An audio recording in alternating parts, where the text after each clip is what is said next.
Hello, everyone. Welcome to episode 69, of the Unknown Comics podcast. I'm Brandon. That's Chris. That's Darren. Yeah. On that side. That was weird. Yeah, he's that I way. think Brandon just fake yawned to put his arm around you, Chris. It happens. I didn't get that far. I literally got like that far. It's more like a weird photo thing that he was trying to do. Yeah. So, all right. Well, I hope everybody had a good week. Mine was insane, and I'm a single parent this weekend, so it's going to just get even more crazy. So, pray for me. I may not make it. At least you have an older one to help you. I do have a teenager. Praise the Lord. I don't know how I would. I don't remember. I don't know how I did it the first time. She was easy, I guess. That's the only thing. That's the only thing I can attribute it to. So, all right. How's Florida? Warm today. It's like in the mid 80s. It was awesome. Shut up. I mean, actually, it was pretty nice today. Yeah, this Here. weekend's actually supposed to be pretty decent. We're supposed to be in the low 60s. So yeah, until it gets cold next week, which Darren will be here for some of that. So, take that. I love low 60s. Yeah, low 60s is great, but it's I mean, going to get back into the 30s and 40s next week. Yeah. So, low 60s is like the perfect weather. Yeah. Like low to mid 60s, you can't really beat that. No, it's pretty good stuff. So I mean, unless you want to go swimming, and then you're host. But outside of that, just existing. You got the heated Rona pools, again? bro. the Rona cough, Darren. Oh, we lost Darren. Will we ever get him back? I don't know. We'll see. All right, Can you hear me? there he is. Did you lock your phone? I lock it? No. I've been getting like a flood of telemarketer calls. Oh, it was a phone call. Oh. They found you. Yeah. Yeah, it was a phone call. Yeah. Anyway, all right. Yeah, it's been quiet for a long time, and then every 12 seconds today. I noticed that too. Like mine, I started getting telemarketer calls again, and then finally once I started getting them, I was like, wait a second, I hadn't been getting them. Like there was this, like we didn't notice it, but there was this period where we just weren't getting them, and now it's back again. I guess something happened. I've had about 4 people, so I guess my phone number is being used in the blitz of numbers, right? Because a lot of times, half the time, it's a local number. I've had 4 or 5 people call me and say, "Did you call me?" No, I did not call you, and I have no idea why you think I did. I don't show any phones on. I don't show any calls on my phone. So Yeah. but the fact that multiple people have called me back and said that kind of makes me wonder. So I even had somebody text me and say, "My assistant gave me the wrong phone number," Yeah. or they gave me the right one, and I'm somehow getting mixed in here. So Yeah. What was you gonna say, Darren? By the way, if you can't hear it, of course, my boys are crying. Yeah. Started heard- about we 5 heard minutes a before the bit. podcast. yeah, there's a little screaming going on Yep. here. It never fails. It's all good. This is what they do. Chris, what is happening at Unknown Comics right now and this week and all that stuff? Right now. Well, of course, tomorrow we just launched a new Something Stealing Children from Marco Mastrozzo on the website tonight. Pretty cool exclusive there from him. Tomorrow we've got Star Wars Hidden Empire #4 coming. Another Patch Zerker cover. Love all the stuff that Patch has been doing. A lot of cool Star Wars stuff. It is Zerker. It's a hard with a CH? CH. I think so. It might be Searcher, but I would think Kerr would be the correct. I'd ask Darren, but pronunciation Darren there. never pronounces anything right anyway. So Yeah.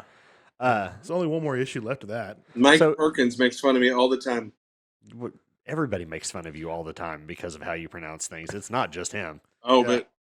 but But it's a seagull, Mike Perkins goes out of his way. not a sigil. I can't even say the right So word. Shut up. is the Sigil. is the something is killing? Is that ours or is that 616? It's technically both of ours, but it's theirs. Oh, gotcha. It's part of Okay. the syndicate that we're also Gotcha. a part of. So Yeah. And then next week we've got some really good, really nice, pretty exclusives. We got X-Men 20, which features one of Brandon's favorite characters, Magneto from Miguel Micardo. It looks cool. It's already the wallpaper on my phone, and I can't show you. Yeah. So- We got another X-Men 20 from 616. Darren, who's doing that one?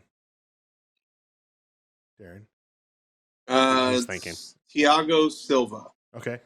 And then we have It's not an artist we've used outside of 616. So Yeah. X-23 Deadly Regenesis. We have that coming from Rico next week. Yep. And then Amazing Spider-Man 21. This is our third color bleed from David Nakayama. It'll be featuring Silk. And then there's also another ASM 21 from 616 as well. And that is... Who's on that one, Darren? Say it again. Who's on the ASM 21 from 616? Which artist does he have on that? You know? Is that the Lobos cover? Maybe. I think it's Lobos. That's the Mary Jane cover, right? I don't know. I don't know if I've seen I'm the fairly certain it's Lobos. Okay. There you go. You have it's the one that's got it's the Mary Jane with the symbiote on her. Okay. John shared it in the inner circle. Yeah, I'll have to go back and look. I don't remember. Of course, we have Whatnot shows going on every night. Are you doing one of those today as well? I am at 11. Okay. 11 Eastern. Yeah, 11 Eastern, so tune into that. Lots of Eastern. good deals going on every night on Whatnot. We try to do one of those big deal shows almost every night. And then, of course, you've been getting ready for conventions. We got La Mole coming up, MegaCon, C2E2, and Star Wars Celebration. 3 out of the 4 of those shows, the last 3, will have convention exclusives for. So be watching the website for those. Coming soon, we'll have some pre-order packages probably for those. Nice.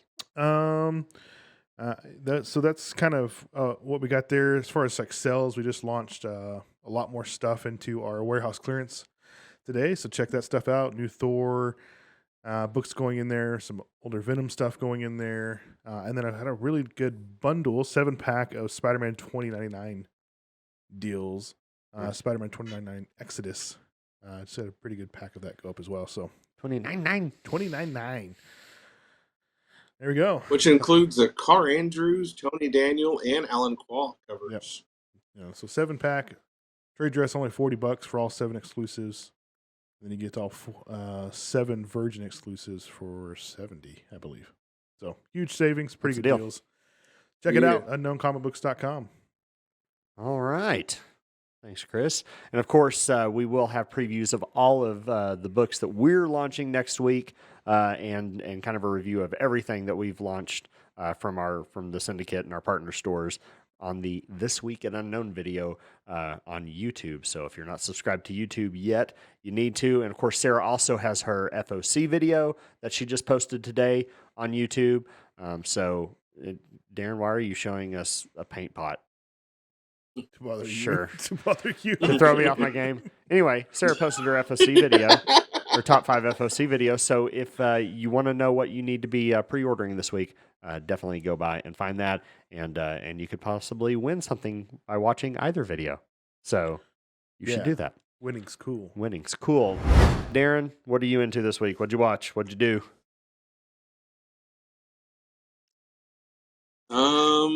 I feel like this entire week is a void that I don't remember. I haven't really done a lot with modeling. I found a hobby town, which is cool because I found some facing stuff. I haven't really painted a whole lot of models. I haven't really done a whole lot of anything hobby-wise this week. I've mostly just been kind of prepping the stuff that I've got here to get ready to go to Amarillo all next week. So I'm trying to make sure all my work's done and invoicing is done. So for the hobby side of things, I've done nothing. For TV, I watched The Last of Us episode 3. And I watched nothing else nerdy on TV either. So Wow, you just I had just watched. We've been catching up on. I really have. We've been watching Fire Country and Will Trent, which is a cop show and a fire show. So really, I haven't done a whole lot of nerdy stuff this week. So now you just need a medical show to finish out the trifecta. You have a cop show and a fire show. I watched the last episode of. I watched the last episode of New Amsterdam, which came out. Like I caught up on it, and I didn't. I realized, I'm real sad because the whole series is over now. Oh. Are they getting to end it? I didn't realize that until I are they watched the last canceling it on a episode. cliffhanger? No, they ended it in a way that it is ended properly. Like I think they knew that was going to be the last episode, but it just felt like the episode before the last episode, like he was really just getting this new relationship going, and falling in love and his life was getting back on track. And the next episode, he leaves everybody to go behind to go work for basically the CDC in Switzerland. I think the craziest ending Like in they a just time series jumped. like that is Star Trek Enterprise. The second season, they're like building up towards this new big thing that's going to happen in the third season. And then they find out that it's getting axed. So the end of that, it's just them. They just wrap up the whole season in one episode. The whole series, like, here we go. They show you some future stuff. I mean, here we go. It's done. Never coming back to it. Yeah. But they got some resolve. So a lot of shows don't know when the end's coming. So yeah, a lot of them just get cut outright. And sometimes they get lucky and get like Deadwood or Firefly and get a movie or something to come back and finish it out. But they don't all get that luxury. So. Yeah.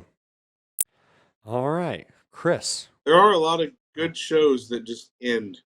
Yeah, it happens. All right, Chris, what you into this week? So still working on miniatures, some Imperial Knights, things like that. I got another Dominus completely somewhat together. He's spray painted now. I just got to start. He's in some sub pieces, so I can start painting him better. He's a little bit harder to build and paint all as one assembly. So he's in lots of little pieces. The Dominus is a knight. Is an Imperial knight. He's a big, bulky Imperial Knight. Has lots of guns and ready to shoot you in the face. He's a pretty cool model. Really cool build. And then Star Wars Convergence. One of the High Republic books. Been going through that. Just started that up. It's been pretty good so far. Bad Batch. I think this week's episode was pretty good. We got to see some Wookiees and of course the Jedi Wookiee. If you watch some of the older Star Wars cartoons that Ahsoka saves, you see him come back into the fold, so it's pretty cool. Doing a lot of Call of Duty this week with my son. Some Total War Warhammer. Yeah, first time I played that. I think the big thing for me this week was The Last of Us, which I'm surprised Darren didn't hit on more of us. The episode 3 of The Last of Us was intense this week. It was an emotional episode. Yeah, I've heard it. It's a heart squeezer. Yeah, I mean, you go through that and in a way that you're not expecting. It was a rough watch. Yeah, it was good. I very much enjoyed the show so far overall. It's been really good. They've done a really good job of emotionally attaching you.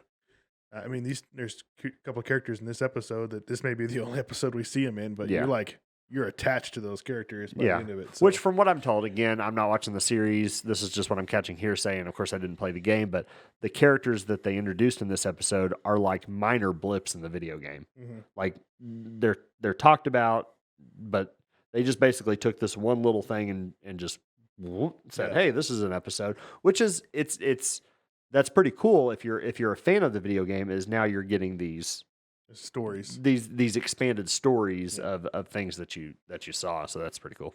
Yeah. So that was me for the week, and it's pretty good. All right. Well, I didn't do a lot of fun stuff because this week was pretty crazy.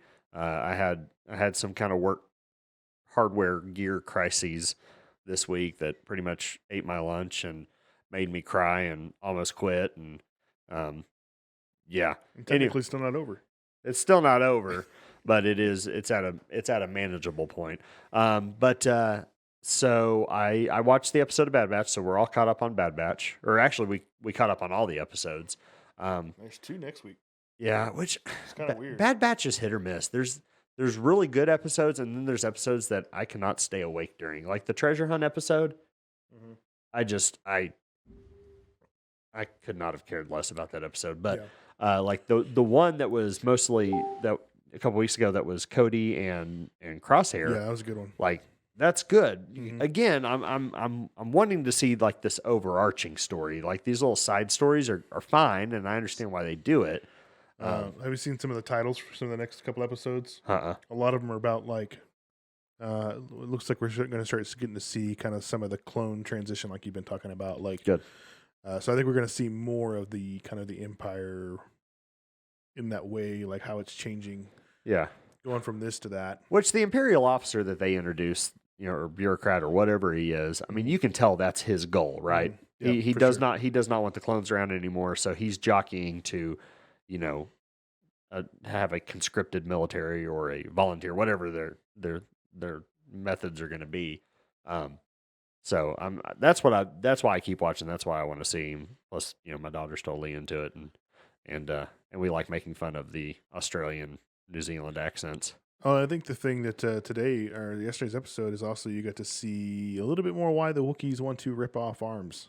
Yeah, yeah, no, and I will say this: the Star Wars expanded universe has always alluded to the Empire's handling of the Wookiees was very much very analog to Holocaust type scenarios, right? And also just treating them like animals completely, not Yeah. really, almost like a buffalo. Yeah. The, Slaves, property, all that stuff, pelts. and basically allowing the Trandoshans to kind of just I'm sad it was lord a over 'em. cartoon because I feel like if it was real life, they would have actually shown Trandoshan getting their arms ripped off again during that episode. I'm just saying we saw it in Boba Fett. I think it was Boba Fett, right? Or was it a Mando episode? It was Boba Fett. It It was was Book Boba of Boba Fett, yeah. Yeah. So I just thought maybe if it was real, it would have shown that. But Yeah. definitely see why they. Now, so I know that the Wookiee character in this episode was from Clone Wars. Was he from the last season? I think so. It's I don't remember him. Ahsoka saved him. Okay. Yeah.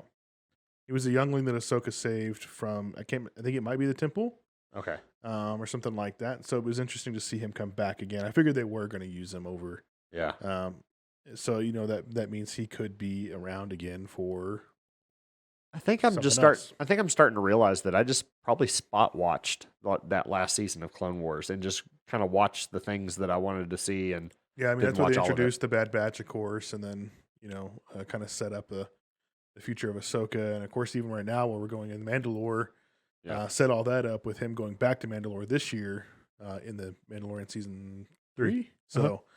So there's a lot of impact there from that last season. Yep. I watched another episode of Picard. I have not finished it yet, and Did you watch the trailer? I haven't watched the trailer I yet. figured maybe you wouldn't want to because it might spoil too much. But for me, I could tell you it actually felt like it just stood alone.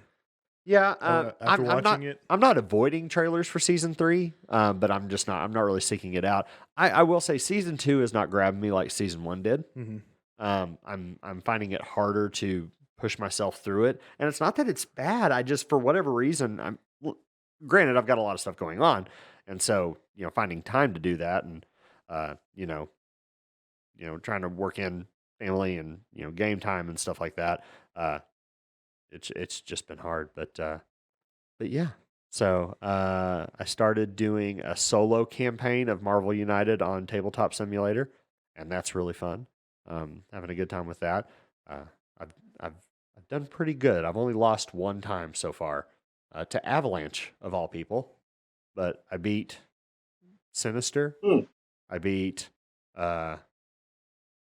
Sabretooth. I beat Mysterio. Are you gonna try against Juggernaut again?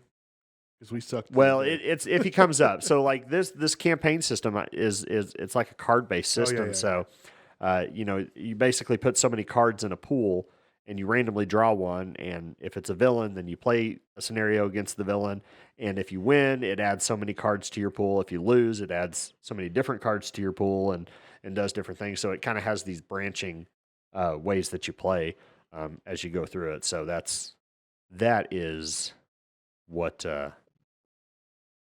that's that. So that's been fun, and that was pretty much my week. Our main topic for tonight, and Darren came up with this idea last week, and I pushed it to this week, and I'm assuming this is kind of in relation to, Wakanda Forever is now hit Disney Plus yesterday, and of the most tragic MCU characters. So Darren, what was the short list? So the short list on the who has the most tragic backstory in the MCU, it was Scarlet Witch. Yep. Spider-Man. It was Thor. Shuri, and Thor. Okay. So out of those four, who has the most tragic backstory? Like, who can who can who would you say that has all the rights to become a villain if they truly wanted to Oh, be a okay. villain? Well, that's a little turn. Okay. Like, So it so was it was actually a discussion. I saw William Russell. He's an artist. He posted it. Thor had a way more tragic backstory, yet he's still a hero. Is where Scarlet Witch became a villain, and it got me thinking. Well, did Thor have a more tragic backstory, or did he just have better upbringing that helped guide him into not making the bad mistakes? okay. Well, I don't know. I mean, wouldn't Loki be in So the same boat as him as far as upbringing goes? Yeah, that's the nature versus nurture discussion right there, right? Yeah. Uh, you know, uh, Loki of course does have the frost giant background to kind of. Is he part frost giant in the comics? Yes, because he's still Loki Laufeyson, right? I don't know it. Yeah. That's still Yeah, his. maybe. I guess probably. I just like So you have before. Thor, who Go ahead. go ahead. No, you go ahead. Oh, we have Thor, who mom was killed, dad died peacefully. Sister's a psychopath that destroyed the world. Watched Loki die a couple times, not once, but three times, I think. Um, and Watched lost Jane. watched a ton of his people die, like half of his nation die, even before they left Yep. the plane, and then watched another bunch of them get slaughtered. Yeah. Uh, And also survived the snap. yeah. But you have Scarlet Witch, who lost both of her parents in a bombing, lost her brother in a fight, had to kill Vision to stop Thanos, and then had to rewatch Vision die again to Thanos, lost her country to being an asteroid M, lost a bunch of her people, was raised by Hydra. Okay. So I mean, you've got that going for you. Then you Shuri's have what Spider Shuri's. Man Yeah, watched his Go ahead. Sorry. Shuri. Shuri's dad assassinated. Shuri's brother died. Shuri's mom assassinated, Yeah. leaving only Shuri by the end of it all. Except for T'Challa Um, Jr. and then you have Spider Man, Spoilers. T'Challa Jr. You have Ben, you have MJ, you have Tony. Um, he watched Aunt May die. He watched Tony die. His entire life was forgotten. Everybody forgot about him to fix what he did. So I don't know. It's just Okay. out of that. So it's I not mean, really out of their the it's three not out of really their four of them, backstory as much as it is Their story. their current story, kind of where they are now in the MCU. right? Uh, okay. So Because the discussion was, why did Scarlet Witch become a villain? okay. So Okay. So of the four, Scarlet Witch did make the jump, which there was a bit of a redemption arc for her at the end of that though. So it was mhm. not it hasn't been like this constant struggle for her. Much like, comics Scarlet Witch, right? She was only bad for a very small, well, I say that. She had her crazy moments in the comics, where she lost it and killed 90% of the mutants on Earth, or depowered 90% of the mutants on Earth. Um, hmm. So the discussion was of the four, which being the one that did go villain is one of the other three. Would that have been? Should they have been more likely? I'm trying to Right. understand. Yeah, Who could have dipped into that villain world? yeah. I, Uh, I mean, the way they set it up, I mean, I think it'd be Shuri.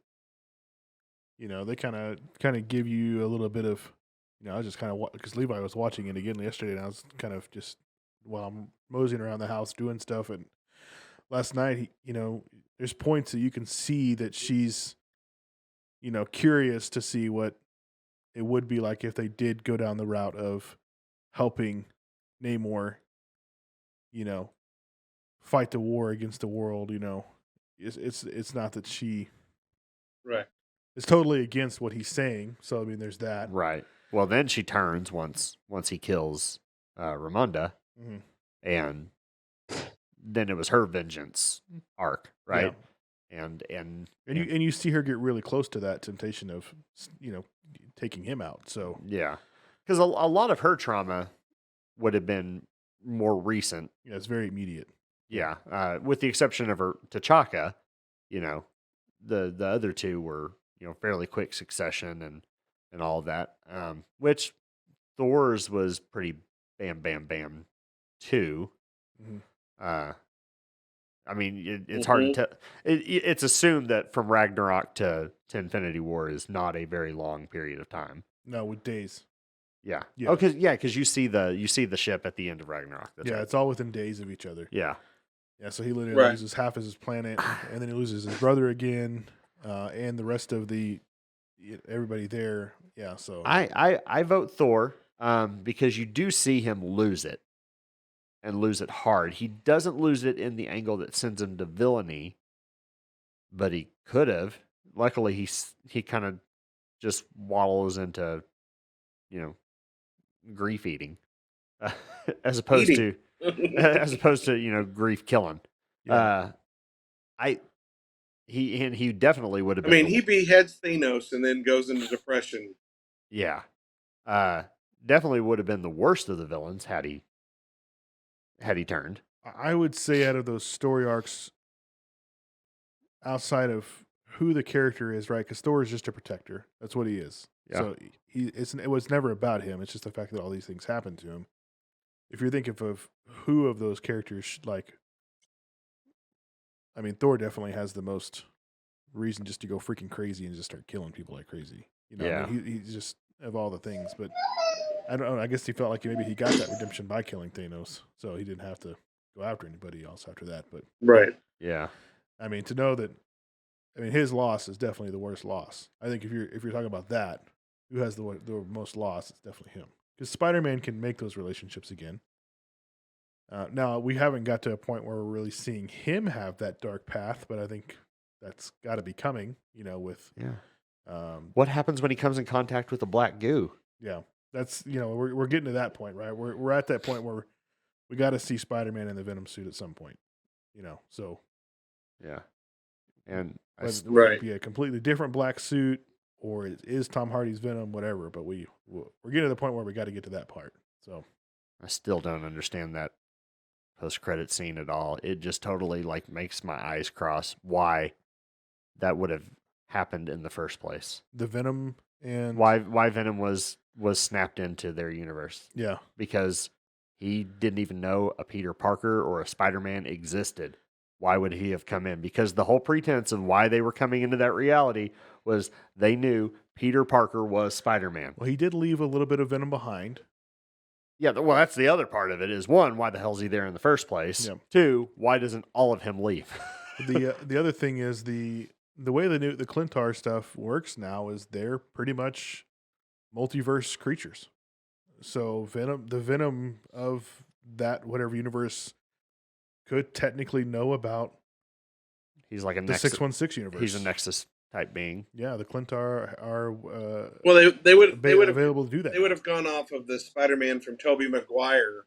Mm-hmm. Tobey Maguire's Spider-Man or Venom would have known who Peter Parker was, which translates into That's true. Yeah, Tom Hardy's Venom. I'm sure there's going to have to be some more splaining to do with the Sonyverse and all that kind of Why stuff. why did we not see Tobey Maguire's Eddie Brock? Yeah, because Topher Grace was like never again. Because they weren't bringing him back. Yeah. Yeah, exactly. But I mean, because That wasn't happening. I'm trying to think of who all in the original trilogy would have known his identity. Because did May before the end know he was Spider-Man in that reality? Aunt May knew. Doc Ock knew. Lizard or not Lizard, Sandman knew, Harry. um, Harry Yeah, knew, yeah. We Green didn't see Harry. Goblin We knew. didn't see Harry Osborn. Pretty much every villain in the original trilogy knew. Yeah. But we didn't see them all. So So either that or they just got brought in and they got brought into Asia and couldn't get a plane ticket to try to kill Peter Parker or something. I don't know. Yeah. So yeah, yeah. there's some plot holes with that whole arc as far as what the conditions were for who came in and left. Again, I don't know. That was 100% fan service. And So Yeah. so Totally happy with it still.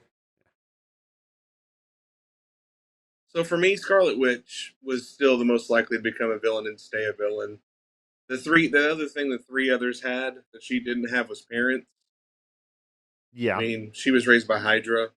yes, Thor was raised to be a king. Shuri was a princess of a kingdom. Spider Man was instilled with morals not only from May, but probably from Ben and Tony Stark.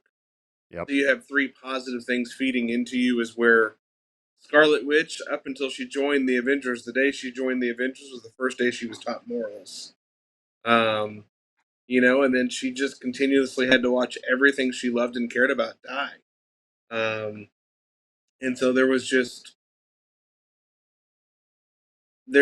so much more to that. And then to top it off, you have this chaos power that makes you a little insane that allows you to be able to create.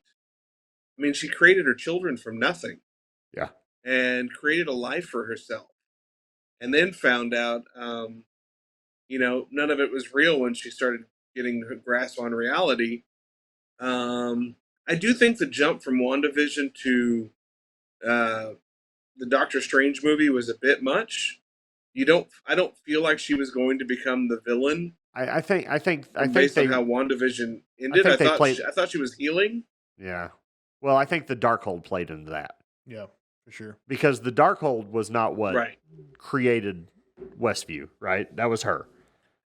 She Her and Agatha. Yeah, Agatha kind of brought the Darkhold into it, and once she, and that's one thing that to me cheapened kind of the arc in WandaVision is because at the end of it you think she's accepted grief and will move on or what have you, and then like that first end credit scene after WandaVision, she's going through the Darkhold, and you're like, oh well, nope, she didn't actually, And she didn't grow at all. But then, but they had to have that to kind of help make sure they set up the fact that she was going to be.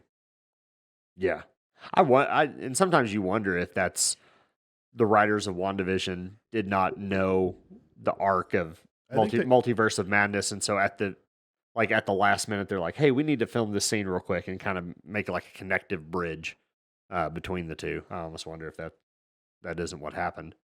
I think they have come out and said that they Maybe. didn't know that there was that kind of a like where it was going to go. Yeah. I think Feige keeps a lot of it pretty close to the chest, and he kind of just shares what he feels is relevant, and he'll probably be like, "Yeah, that works for the overall story," knowing that it's going to fit with this as long as there's. Okay. I feel like he's got to have the bridges in there somewhere. Here's my theory behind Kevin Feige. I think he's like a bad skier. He is going down the mountain really fast, and he's hitting bumps, and by sheer luck, he's landing them. That's a lot of luck for 20 years or whatever it's been, 10 years. But like sometimes I just wonder if like he falls into been 15. some of it. Yeah. That it's not all intentional, but he's kind of good at just like. I think maybe at first I would it imagine was intentional, but now it is. Yeah. I would imagine he has a really good supporting cast around him. Oh, definitely. Yeah. And I've read he's very collaborative with the directors and which I guess not all directors, because there have been directorial changes and stuff like that have happened with MCU stuff or directors that just do one movie and never do anything again. So I think some of that comes from the fact that they, when you go back to, I had his name in my head and then it just gone. He also did the DC, whatever, Firefly. James Gunn. No. Oh. James Gunn. Whedon. Gotcha. I think Whedon thought that what Feige's doing is what he would be doing. And so that caused a huge rift because he wanted to be over it all, like a Whedonverse, I'd be curious to know how involved Whedon was pre-Avengers. Yeah. I also think that all the new stuff coming out with DCU this week is interesting, and it's interesting also to see how vocal James Gunn has been about the previous DCEU, calling saying Henry Cavill was dicked around, and all these other things that the previous people did, and how they would let anybody that wanted to make a movie, as long as they smiled at him the right way, could do that. I mean, he's just really openly just like completely blasting the old DCEU people. So I'm curious to see what he is actually going to do. Which is crazy because they're not all gone. No, they're not. But I guess his boss is like, yeah, whatever, say it, blast him. So yeah. But they announced a whole lot of movies and different stuff like that. New Batman Brave and the Bold movie, new Superman movie, which would be like the first thing that they do. Superman, I guess, is supposed to be the forefront of authority in the whole new DCU. Flashpoint's supposed to reset everything, and become the Gunverse after that, I guess, if you want to call it that. Gunverse.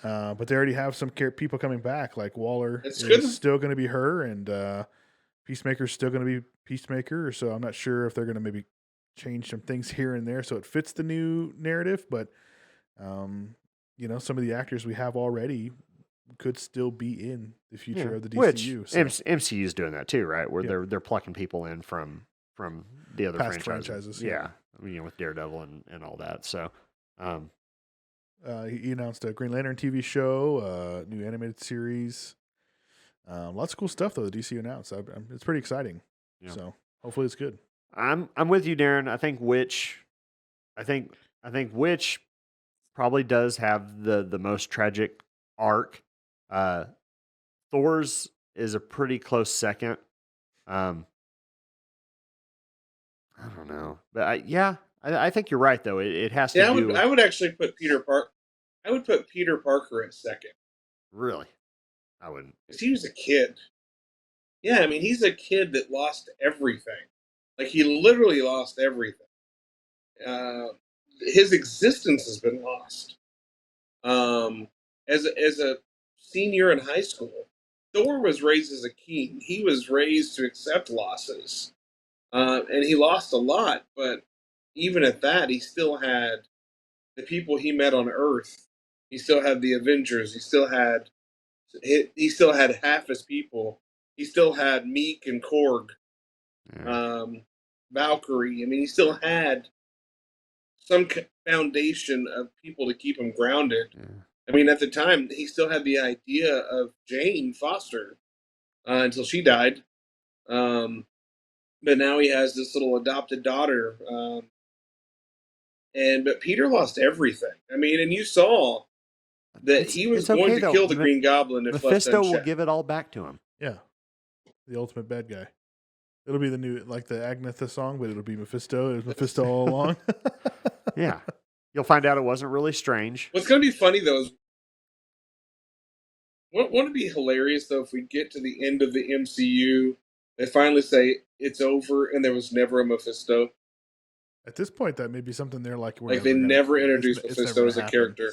He's just on every storyboard, but it's just like an LOL, like, I'm just kidding. No, they'll do that with mutants first. They'll be like, nah. I mean, Namor did call himself a mutant, and of course they called Miss Marvel a mutant, so they've used mutants a couple times. Xavier's already been shown. Well, that's true, yeah. Yeah. Well, and Xavier's already been shown, so... I think the delay is worse this week. And the Deadpool... Yes. Yeah, it really seems like y'all are not hearing me very quickly. What? Just kidding. Now we're just like pausing just to screw with you. Thanks everybody for joining us. Lots of good discussions tonight. We will be back next week, so if you do want to join us live, that is 7 p.m. Central on Facebook, YouTube, and Twitch. You can catch us live there. And, of course, if you can't catch us live, then this podcast will be up on YouTube in its edited version and, of course, anywhere that you get podcast. So we thank you so much for joining us, and we'll talk to you everybody next week.